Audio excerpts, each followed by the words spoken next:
સુરતના કાપોદ્રા વિસ્તારમાં આવેલા મહાત્મા ઇન્ડસ્ટ્રીયલમાં એક ખાતામાં કામ કરી રહેલા બે કર્મચારીઓને અચાનક જોરદાર કરંટ લાગ્યો હતો. કરંટનો ઝટકો એટલો પ્રચંડ હતો કે કારખાનાની લાદી પણ ઉખડી ગઈ હોવાનું સામે આવ્યું છે. ઘટના બાદ બંને કર્મચારીઓને તાત્કાલિક સારવાર માટે હોસ્પિટલમાં ખસેડવામાં આવ્યા હતા, જ્યાં તેમની સ્થિતિ ગંભીર હોવાનું જાણવા મળ્યું છે. ઘટનાની જાણ થતાં જ ડીજીવીસીએલની ટીમ પણ સ્થળ પર પહોંચી હતી અને સમગ્ર ઘટનાની તપાસ હાથ ધરી હતી.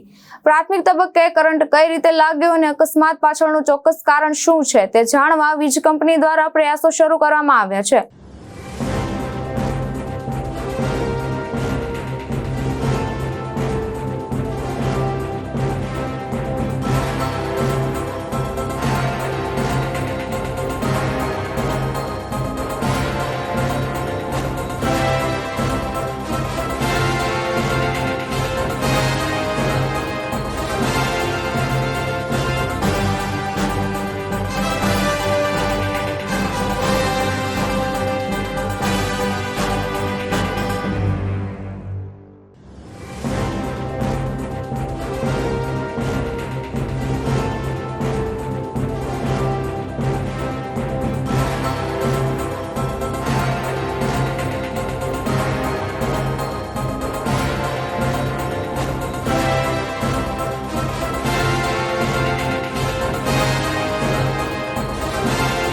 ભાવેશ ઉપાધ્યાય, દ્રષ્ટિકોણ ન્યૂઝ, સુરત.